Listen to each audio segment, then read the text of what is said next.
Everyday Samurai, Episode 58.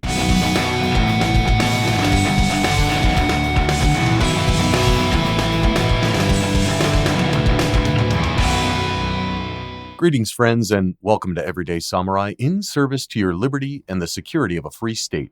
How do you do? Thank you for joining us. I trust that you are well. I look forward to further explorations in the study of mindset, martial art, and the science of political economy. Today, we're continuing with our reading of Dr. Edwin Vieira's book, By Tyranny Out of Necessity, The Bastardy of Martial Law. Last episode, we got up to page 10, and we finished by Dr. Vieira describing three groups that are working harmoniously to help build the police state that we see all around us. The first group is the scared public, which again is another reason why training is so essential. Training in an armed martial art, like the Constitution calls for, that everyone except for public officials, needs to be organized, armed, and disciplined. That instills a culture and a community of enlightened warriors that go through the harsh discipline of facing fear so that they cannot be scared into clamoring for a police state. That's the first group Dr. Vieira describes as being part of the problem. The second group is the technical implementers,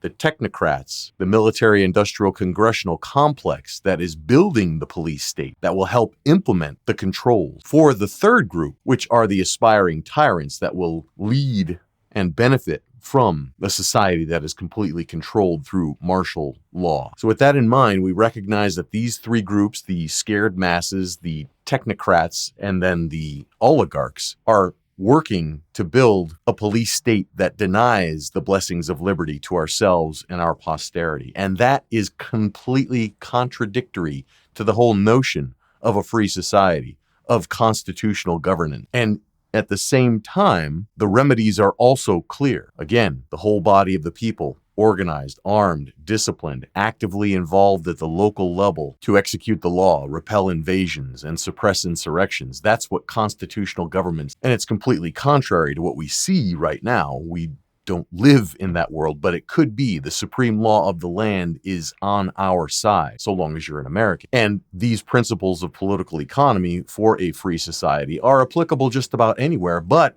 it comes down to culture. And the more culture slips away from these roots of recognizing self-governance as a civic responsibility and a mutual contribution that citizens of a republic owe to one another, that is the challenge. As it slips away, people forget what it means to be a citizen rather than a subject. It gets even more difficult to restore constitutional order. Again, Americans are blessed and benefit from the fact that the supreme law of the land still calls for well-regulated militia. Article 1, Section 8, Clauses 15 and 16. Execute the law, repel invasions, suppress insurrections, be organized, armed, and disciplined. These could work anywhere, so long as the culture respects this, so long as the culture understands the principles of when the use of force is legitimate. We use those scientifically derived terms of law from Richard Mayberry and his great book, Whatever Happened to Justice. The law is very simple. Do all you have agreed to do. Do not encroach upon other people or their property. And with that, we have the basis of contract and criminal tort. And more importantly, rather than the state being the victim, that tort-based restitution allows for making people whole so that the victims are properly compensated rather than having these invented laws like the war on drugs or any other form of private property like gun control. It distorts the whole nation. It distorts the entire notion of justice. Instead of making the state the victim, allow victims to be properly compensated based on how they were harmed. And that also eliminates any of these mala in prohibitum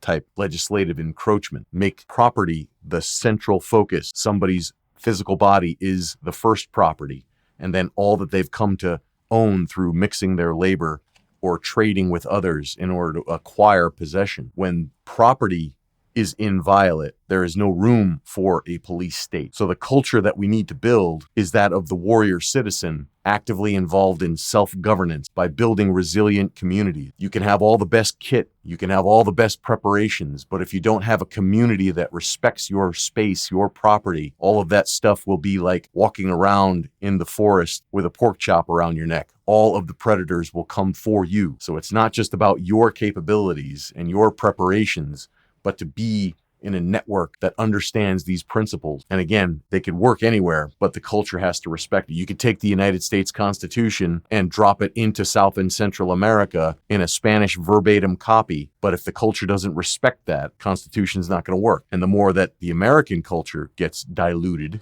through a variety of different mechanisms, and people are dumbed down, drugged up, and distracted, it becomes all the more challenging to restore constitutional order.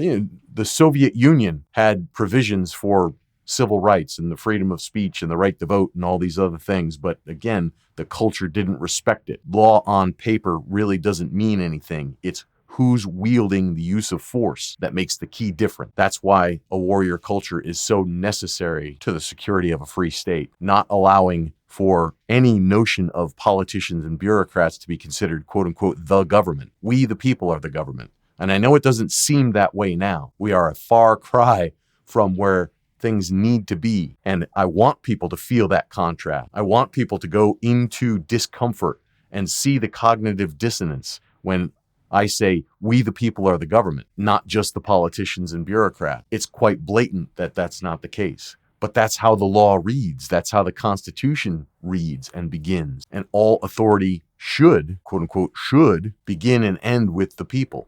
And we the people should be that check valve. And we the people should be that check valve that prevents politicians and bureaucrats from arrogating to themselves a monopoly on the use of force, and coupled with the power to attack. That is the ultimate evil, that monopoly status that they enjoy. So to prevent that, books like Dr. Edwin Vieira's The Sword and Sovereignty, and this book, By Tyranny Out of Necessity, The Bastardy of Martial Law, explain why all of that police state that is being built is completely illegitimate. And from a constitutional perspective, we the people do have a right to prevent the building of this police state. And by you training in a martial art, practicing the mindfulness disciplines alone is the seed that germinates into the possibility of restoring constitutional order, building that network of enlightened warriors that understand the principles of law, justice, and civil society. So I don't know if the police state can be prevented or a matter of rebuilding after the inevitable collapse. Understanding these principles is essential, and doing everything in your power and my power to build the network of enlightened warriors that are in service to liberty, that understand the principles of political economy, that understand what it takes to secure a free state. That's why we're doing these readings. That's why we continue to train. That's why we practice mindfulness. That's why we go into discomfort and feel the cognitive dissonance between what the principle says and what the observable world and conditions are present. So with that insight in mind, we'll focus on those three groups that Dr. Vieira talked about: the scared public, the technocrats, and the oligarch. The more that these groups, and particularly the second and third of them, instill and play upon unreasoning fear, the more reason rational and honest Americans will have to become not simply fearful of them, but especially intent upon doing something about them, for they are the problem. The more the second and third of these groups importune this country for enhanced homeland security powers, whether to wage undeclared and perhaps undeclarable wars overseas, or to invoke supposed war powers and other similarly vague emergency authority for the purpose of restricting the rights of citizens within the United States, the more one can conclude either that, 1, their numbers are simply incompetent and fall back upon the alleged absence of sufficient powers as the excuse for their failures to use effectively the powers with which they are already invested, or 2, they seek novel and expanded power for purposes quite other than the goal of authentic homeland security, as the Second Amendment describes it with what everyone should take as its proper emphasis, namely the security of a free state, that being a state in which the people enjoy what the preamble to the Constitution describes as domestic tranquility and the blessings of liberty at home, while they remain as much as possible at peace with other nations and peoples everywhere else. The first conclusion finds support in observation of what typically happens these days. Having proven themselves incapable of performing their functions in consonance with the requirement that they shall be bound by oath or affirmation to support the Constitution, Homeland Security officials and technicians invariably demand new powers or expansion of old ones, the vast majority of them at least arguably in violation of the Constitution, in order to attempt to perform presumably with no less incompetence those very same functions. Unfortunately, the question which alone tends to be asked in such circumstances is whether new homeland security tools are likely to give better results when wielded by the selfsame shaky hand. The more important inquiry is why these officials and technicians have proven incapable of fulfilling their missions with the homeland security powers and devices already available to them. Is the underlying problem not the result of some faulty policy, rather than of merely fallible and feckless personnel? And if that policy is not changed, will not the problem remain chronic and uncorrectable, and the demand for ever-enhanced powers become interminably insatiable, no matter who are the operatives selected to execute those powers? Although the second conclusion is not as easy to substantiate in practice as the first, because it turns upon recondite intentions as well as manifest behavior, it points to the far greatest danger in principle, precisely because the individuals involved cannot be dismissed as merely incompetent. So, when Americans observe the Homeland Security departments at every level of the federal system overrun with public officials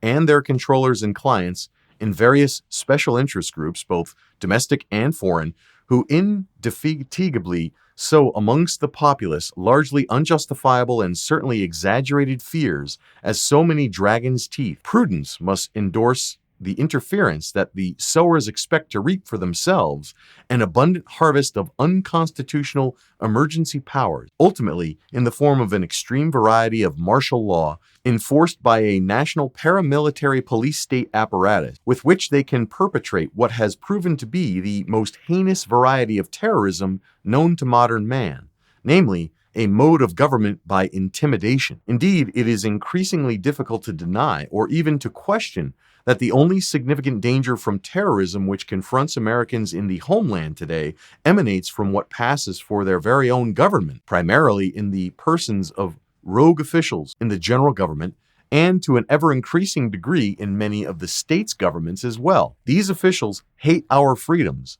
at least as much as anyone else in the world. Worse yet, they are capable of attacking our freedoms in a wholesale manner and with efficacious weapons available to no one else in the world. Although one need not be a particularly sophisticated observer to recognize these aspiring usurpers and tyrants as blatant charlatans, confidence men, and shameless self-promoters, large numbers of unwary Americans, including all too many self-styled patriots, have been bamboozled into imagining that the police state now exuding from the District of Columbia into every corner of the United States is somehow legitimate, permanent, ready and willing to evoke emergency powers and even to impose martial law whenever that course may suit its purposes, pervasive in its reach through the use of its tools and techniques for mass surveillance, supremely puissant in its overwhelming capacity to apply physical force against dissenters, ruthless and unwilling either to forget or to forgive those who oppose it. And because common Americans have been led to believe that they can do nothing to thwart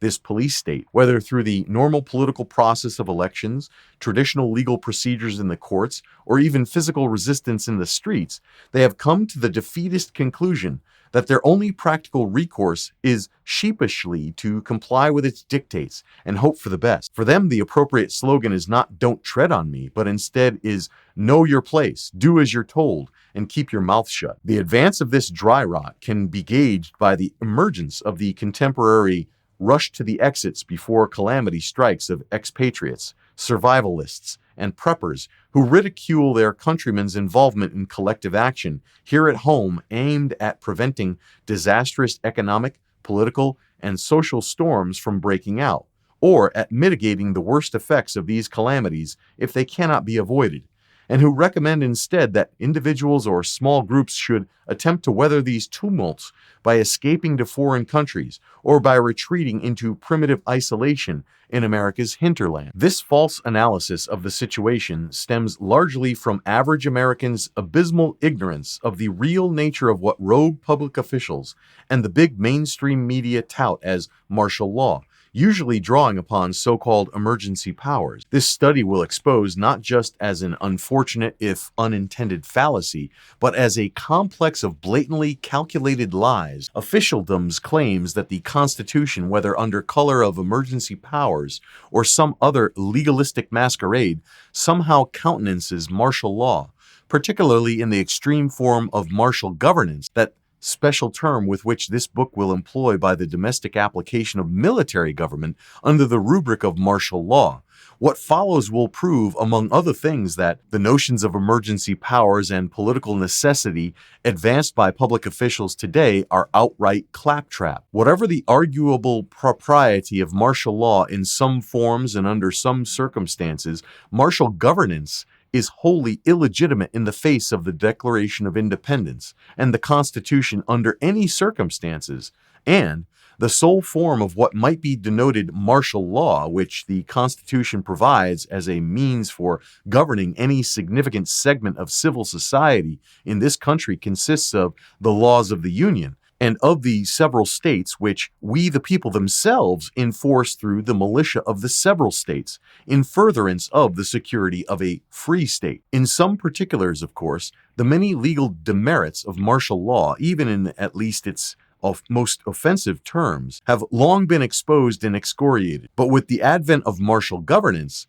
they are more relevant today than ever before in American history, and they need to be examined and explained in far greater depth and with much more attention to detail than what they have received heretofore in popular literature. For the survival of the United States collectively and of each of the several states individually, as what the Second Amendment describes as a free state, will depend upon Americans arriving at the correct understanding of martial law in general and of martial governance in particularly, immediately if not sooner. To be sure, the cynic's question must be posed: is this perhaps not a fool's errand? After all, even the most polished confidence men cannot put their pitch across unless they hit upon a line their marks want to believe, notwithstanding compelling contradictory evidence. And beyond doubt, all too many Americans apparently do swallow the prevailing line of the Homeland Security establishment, inasmuch as, to borrow Brandeis's characterization, the encroachments of this establishment are not insidious, but instead are notorious. Yet nonetheless, common Americans do next to nothing about them. Is not the necessary conclusion that such men are not born to freedom after all? That they either cannot comprehend the dangers to their liberty, or do not care about liberty, or are too slothful or timid to exercise themselves in its defense? That for them the Constitution is dead because they are dead to the Constitution? In a word, no. True enough, all too many ordinary Americans may suffer from collapsia, the tendency to envision their circumstances as rosier than they really are, because although not true to life, the bright cartoon naivete and optimism sketch is always more comfortable than the darker, albeit more realistic landscape, insight, and foresight paint. To rescue America will not require the recruitment of the great mass of these benighted citizens, however. It will suffice to enlist in that cause no more or less than the good people, as the Declaration of Independence once styled them. Those Americans who, because they recognize that a country preserved at the sacrifice of all the cardinal principles of liberty is not worth the cost of preservation, adamantly refuse to suffer the funereal consequences of the steady loss of the blessings of liberty in their daily lives, and who fully understand their right, their power, and most importantly, their duty to take arms against a sea of troubles, and by opposing, end them. But it will be absolutely necessary for at least those men to come forward in time and in force. Chapter 2. The necessity for precise definitions of martial law and martial governance. Before one can effectively take arms against a sea of troubles, he must identify them, comprehend their nature, and determine the best course of action to follow.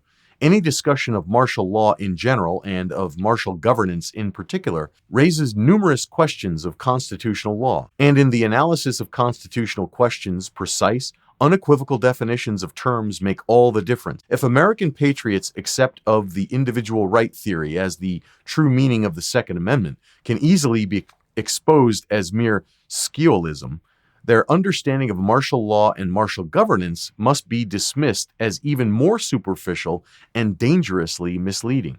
Here again, I'll break from the text simply to say that the people that are arguing about the individual right to keep and bear arms as being the key of the Second Amendment are barking up the wrong tree. It is bound to lose. And granted, we have seen some great advances in terms of concealed carry and recognition of certain rights and access to certain firearms, but it is not a winning strategy in the long term. The focus needs to be on securing a free state, not just the right to keep and bear arms. It needs to be taken in its political context, just like the focus on self-defense. That's not the real purpose of martial art. The real purpose of martial art, in alignment with Igensho, the Book of Dignity, written by my friend Karasuma Kantaro, martial art is about dignity. It's about asserting yourself as an upright, upstanding individual in the world and being so strong that you have a contribution to make to your fellow man in terms of providing for security and justice and dignity for others and civilization. As soon as people fail to see the need to respect others and their property, you might as well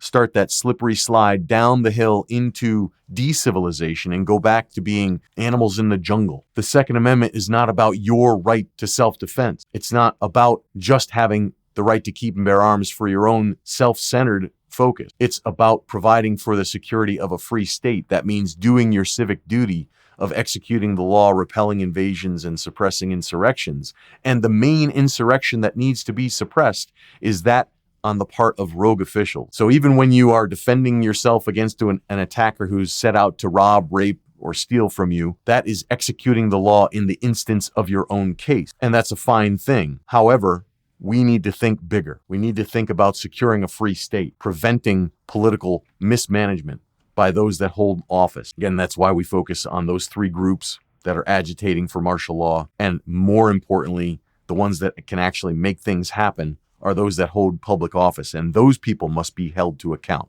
Those are the people that we, the people as militia, must execute the law upon most severely to make them humble and frugal public servants. So I'll continue. To be sure, most patriots do comprehend, if only vaguely, that when the Second Amendment refers to a free state, it means a society which adheres to the political and legal concepts of the Declaration of Independence and the Constitution. A free state is thus one characterized by popular sovereignty and popular self-government. It operates under a constitution of defined and therefore limited powers, constrained by the principle of justice inherent in the laws of nature and of nature's God, which powers the people themselves delegate to the governmental apparatus, and which arise from no other earthly source. And although some patriots do not grasp this point, a free state absolutely depends for its security upon a well-regulated militia, composed of the people en masse exercising the right to keep and bear arms, so that the power of the sword always remains firmly in the hands of them themselves. In contrast, a police state denies the precepts of the Declaration and the Constitution. In a police state, the people neither are sovereign nor govern themselves. Instead, a self-selected, self-perpetuating, self-aggrandizing cabal of political elitists dominate society through a governmental apparatus which claims the prerogative to act under color of unidentified emergency powers and on the basis of supposed necessity, that is, without any limitations on its authority. And in the final analysis, a police state relies for its perpetuation upon a professional standing army and paramilitarized law enforcement agencies, willing and able whenever expedient to execute some form of martial law against a citizenry which has been disarmed to the greatest degree possible. A military state is simply a police state which eschews any pretense of adherence to any form of civilian law, but at all times and under all circumstances relies upon martial law. But if distinctions of the latter kind are perhaps clear enough to most American patriots for most practical purposes, one of the great practical difficulties in dealing with martial law is that, in point of fact, the term martial law carries no precise meaning. The Constitution does not refer to martial law at all. It has been employed in various ways by different people and at different times. These days, Americans tend to envision martial law simply as soldiers' enforcement of rough and ready law and order in the streets at the points of their bayonets under emergency circumstance, such as in the aftermath of a major natural disaster. As most people understand it, martial law is the execution against civilians by some martial institution, such as a standing army, a paramilitarized police force or like establishment, of the commands of the officers in charge thereof through force or the threat of force, always coupled with the simultaneous disregard or even setting aside of normal civilian law. Although that description is not inaccurate as far as the physical manifestations of martial law often go, politically and legally, the matter is far more complex than that. Depending upon the context and circumstances, martial law can be defined in several different ways, some arguably legitimate and some most definitely not. For example, inasmuch as martial law is imposed upon civilians staring wide-eyed at the muzzles of guns, with its supposed legal basis being no more than the presence of those guns coupled with the willingness of their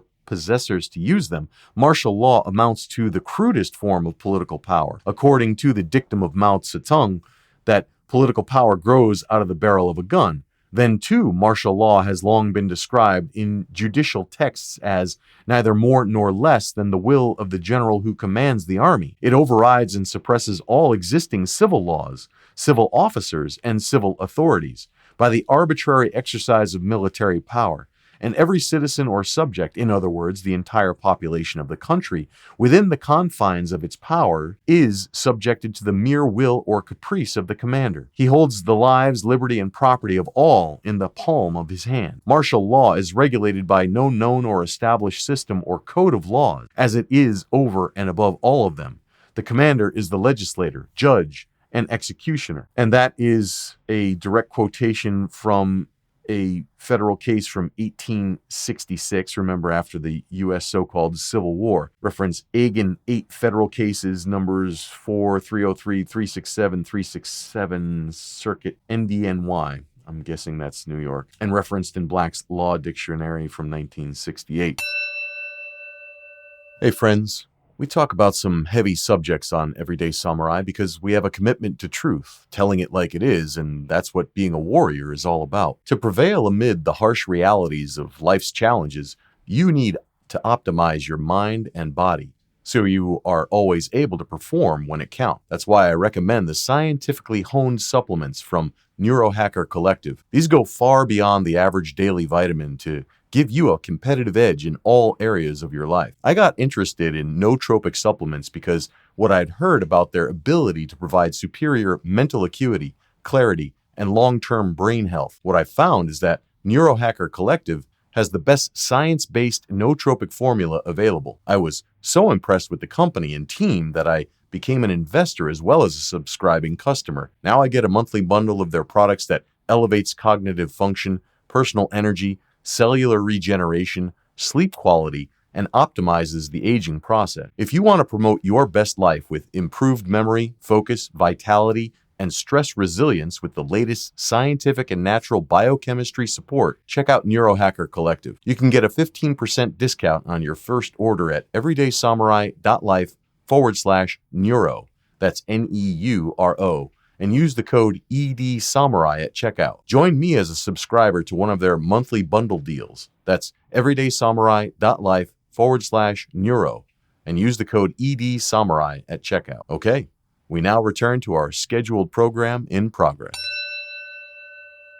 Continuing. So, according to this conception, martial law is the supreme form of law imaginable, bottomed, however, not upon any rule of law independent of men, but instead upon the rule of men independent of all law other than martial law itself, because those men's mere wills will have established themselves as law in the form of martial law through the application of overwhelming force. The full panoply of constitutionally significant definitions of martial law will be examined hereinafter. But because the United States Department of Defense has gone to some length to establish policy, assign responsibilities, and provide procedures for DoD support to federal, state, tribal, and local civilian law enforcement agencies, including responses to civil disturbances within the United States, most to the point at this juncture are the definitions set out in the United States Department of the Army's Field Manual, the Law of Land Warfare. In the practice of the United States, military government is the form of administration which may be established and maintained for the government of areas of the following types that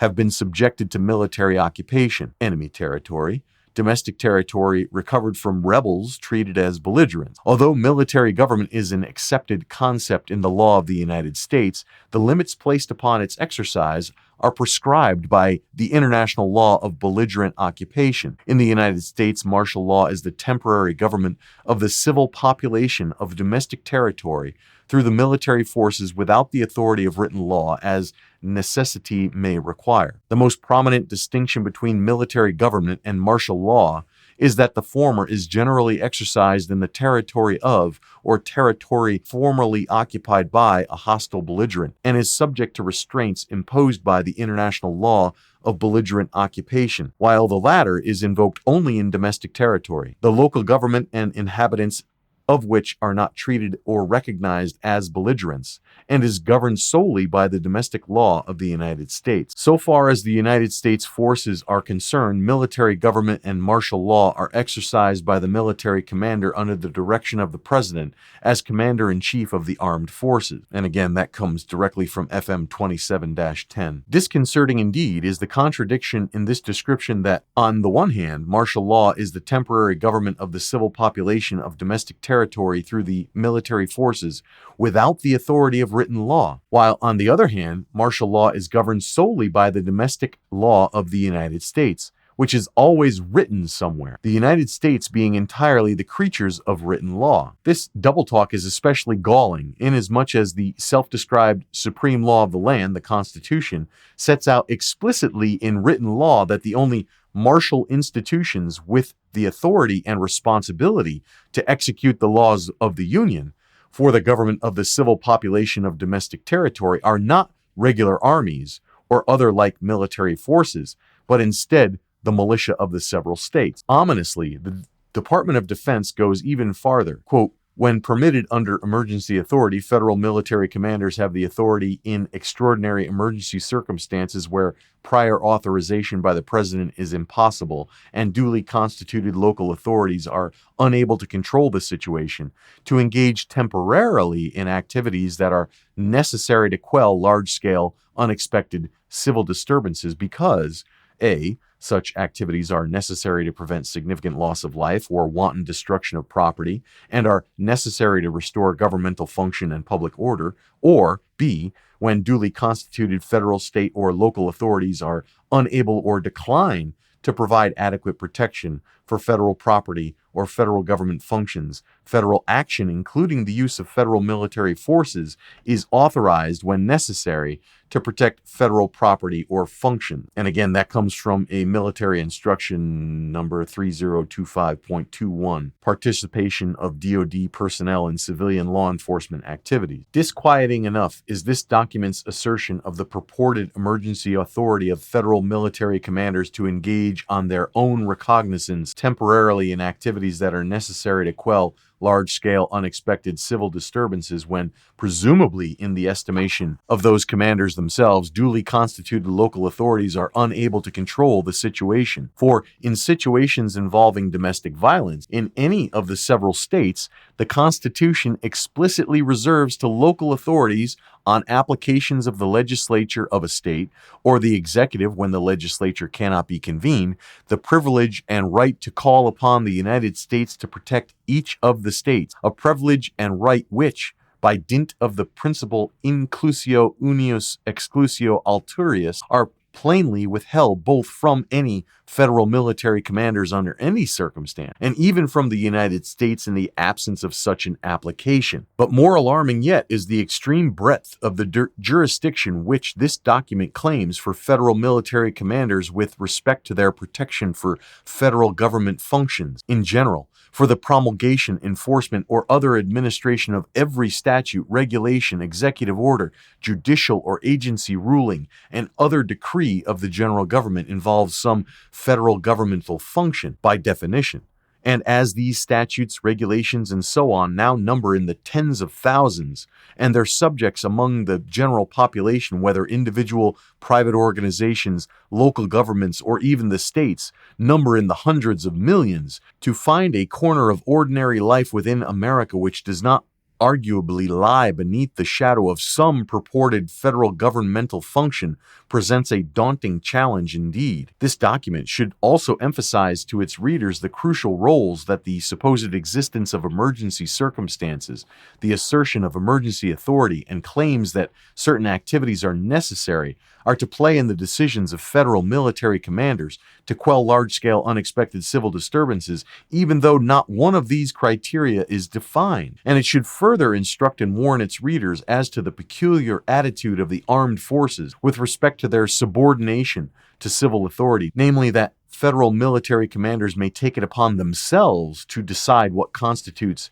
and then to provide adequate protection for federal property or federal governmental functions, even when duly constituted federal civilian authorities decline, presumably for reasons within their authority, to accept the contrary determinations of those commanders. One may very well wonder whether if the duly constituted federal authority who supposedly declined to provide adequate protection for federal property or federal governmental functions to the satisfaction of some federal military commanders were the President of the United States himself. Those commanders could therefore conclude on their own that extraordinary emergency circumstances where prior authorization by the President is impossible had arisen, and could then simply disregard their commander-in-chief entirely. And we saw this, at least hints of it, in the waning days of the first Trump administration, that it came out after the fact that military commanders were disregarding what the president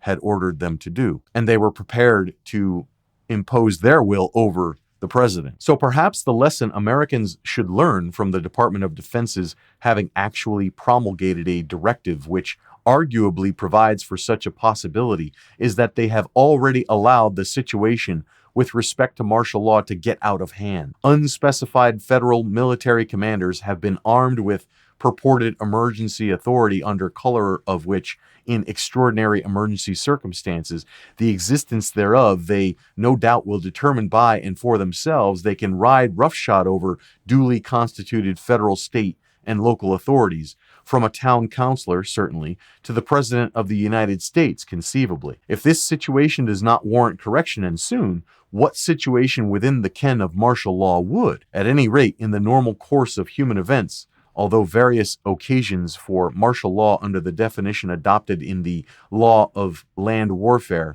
could under some not wholly implausible contingencies arise in different parts of the United States, circumstances justifying actual military government as defined in that document should be extremely rare indeed. Nonetheless, martial law and military government in the strict senses set out in the law of land warfare are being conflated in America today in the popular mind, and in much official usage as well, so that both of them are absorbed within the single rubric martial law. Actually, this amalgamation is not new. Nearly a century ago, one scholar, drawing upon experience in America's so-called Civil War, observed that, quote, martial law applies to civilians and involves the substitution of a military regime and military tribunals in a whole community in place of the ordinary processes of justice. It is claimed by the advocates of martial law that the executive may, upon his own initiative and discretion, determine when an emergency exists, justifying summary process, that he may by proclamation establish a military regime to supplant civil procedure, that an armed force acting only under executive orders may then be set in control of the disaffected district, that special military courts, with their own peculiar rules and punishments, independent of appeal, may be established, and that all the normal safeguards and guarantees of criminal justice may be ignored. Power of this sort, once established, is capable of almost indefinite expansion. Both the occasion of this regime of summary justice and its duration are matters for the executive to determine. New offenses, unknown to the ordinary law, may be created. There are no warrants in the case of arrest, no hearings of prisoners on habeas corpus petition, and no opportunity to inquire judiciously into complaints of arbitrary treatment. The executive chief is the one source of authority. In effect, the same man becomes at once lawgiver, executive, and judge. Seizures and arrests may be made on mere suspicion by military men, men who by experience and habit of mind are accustomed to the unbending enforcement of orders and are often impatient of the restraints of civil government. Close quote. That quote comes from James G. Randall, Constitutional Problems Under Lincoln, written in 1926. This description points out the grave danger of accepting such a broad understanding of martial law in principle, and it is especially relevant today in practice, precisely because of the common conflation of martial law and military government in the general public's mind. For the purposes of analytical clarity and precision of this book, therefore, the amalgamation of martial law and military government requires the adoption of a special term, namely martial governance. As used herein, martial governance will refer to military government, strictly so-called, imposed on Americans within the United States by detachments from the armed forces, as well as to military-style government by units of any of the ostensibly civilian but deeply paramilitarized police force, sheriff's departments, multi-jurisdictional SWAT teams, and other law enforcement and emergency management agencies of the types that have become commonplace at every level of the federal system, and for all intents and purposes now function as, or aspire to become, little standing armies, replete with uniforms, ranks, weapons, heavy equipment, and tactics, more suitable for refighting the Battle of Stalingrad than for the performance of the police functions traditional within the United States. I'll pause for a footnote. Dr. Vieira states, all too much of this equipment, ominously enough, has been made available by the Department of Defense through its excess property program to authorize appropriations for fiscal years through the activities of the Department of Defense for military construction and for defense activities of the Department of Energy, to prescribe personal strength for such fiscal year for the armed forces and for other forces. And I'll add that I was actually a part of that in a prior life. I was involved in handing out military equipment. And I also was the recipient of federal law enforcement equipment under the DEA's Klan Laboratory Investigations Program. So I received training and equipment when I was active in law enforcement, where the federal government gets its hooks into by providing this equipment and excess defense articles to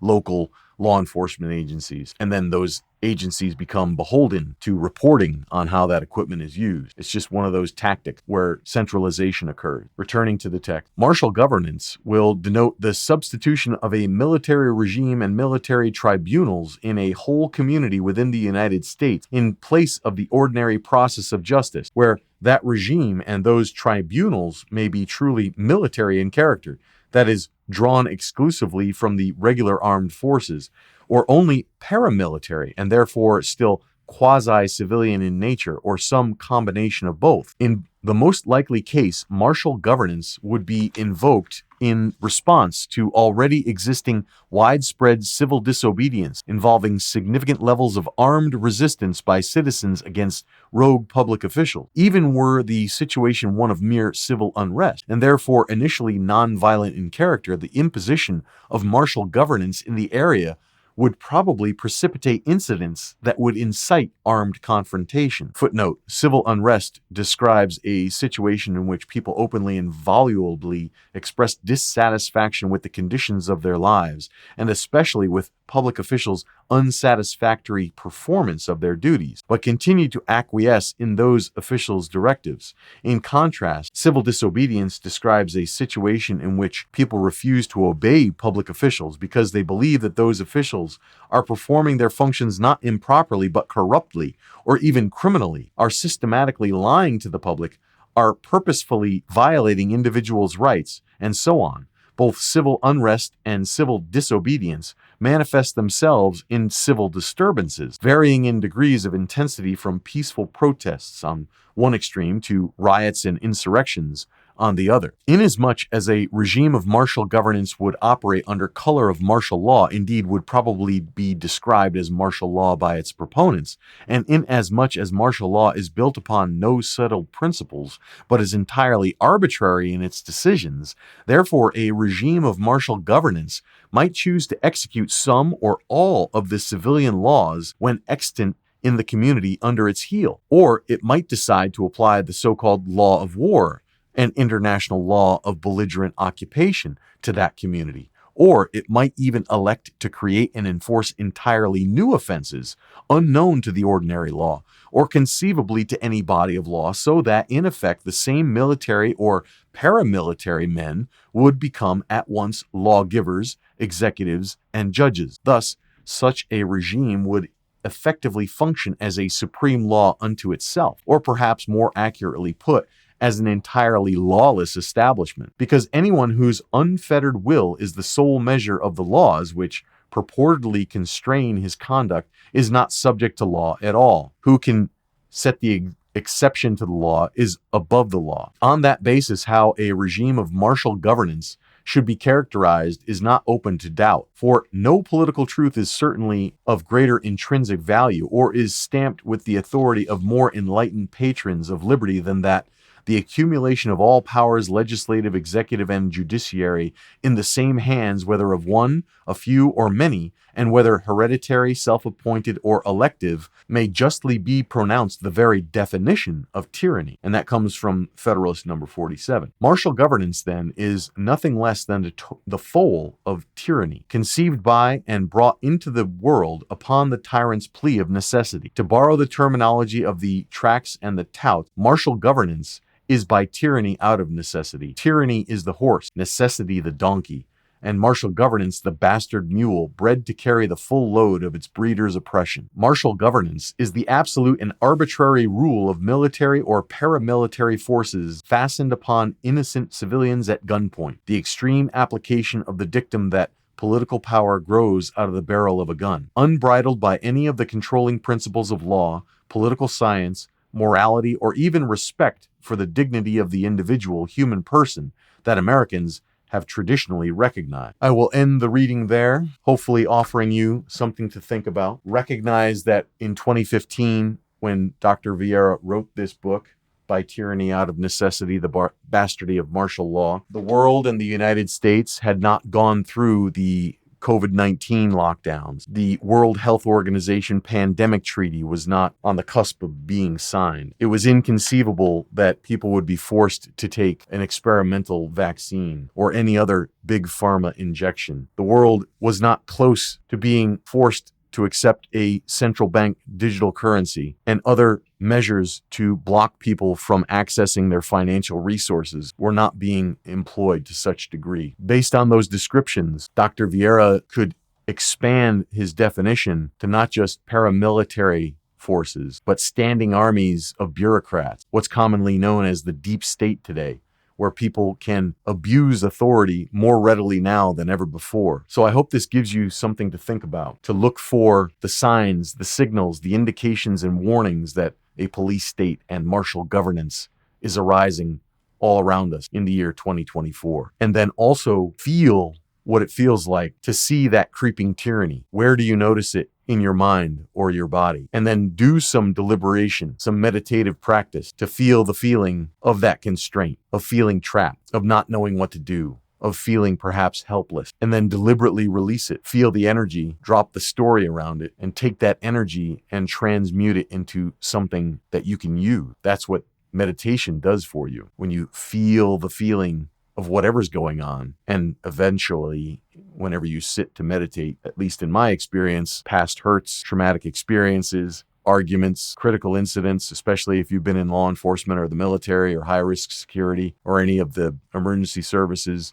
perhaps you've encountered memories arising whenever you had a quiet moment. That's the juice. Take that. Don't try and suppress it. Whatever you try to keep within will be the death of you. But if you release that, you can turn it into fuel. In basic meditation practice of square breathing, set a timer for 5 minutes, breathe, inhale for 4 seconds, hold it for 4 seconds, exhale for 4 seconds, and then press it so that your lungs empty for another 4 seconds. You're making 4-second box. Total of 16 seconds, 4 breaths per minute. Go like that as long as you can. Eventually, thoughts, feelings, emotions will arise. Don't try and suppress those. Simply feel them, allow them to be, and then let them pass. Continue with your breathing practice. I want people to be disturbed by the creeping tyranny, but I also want people to be empowered by transmuting the energy into fuel for further skillful action. That's the mindset piece, and it takes deliberate work. We're studying what a free society would look like in practice, what constitutional order would look like in practice, and it takes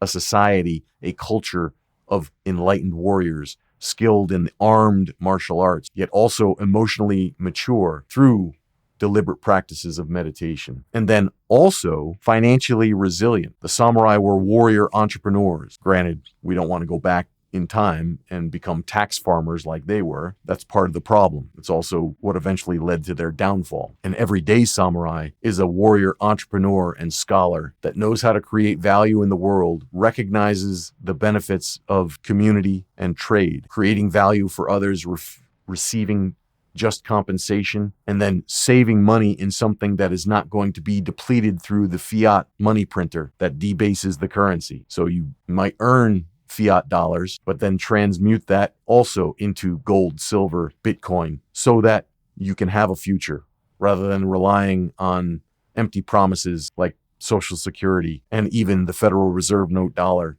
that is losing value. So with that in mind, mindset, martial art, political economy, keep studying, keep training, physical fitness, mental fitness, emotional fitness, spiritual fitness, physical readiness, all of these disciplines, not just for your own self-defense, not just for your own preparations, but so that you become so strong that you can make a positive contribution and contribute to the security of a free state. Friends, we hope you've enjoyed this episode of Everyday Samurai and look forward to seeing you next time. Be sure to like and share, preferably on the Fountain app. Get into Bitcoin, get into the Bitcoin community and the economy. Start getting used to using cryptographically impervious assets so that we can become impervious to the political machinations of aspiring tyrants. Until next time, stay sharp, stay aware, and be well.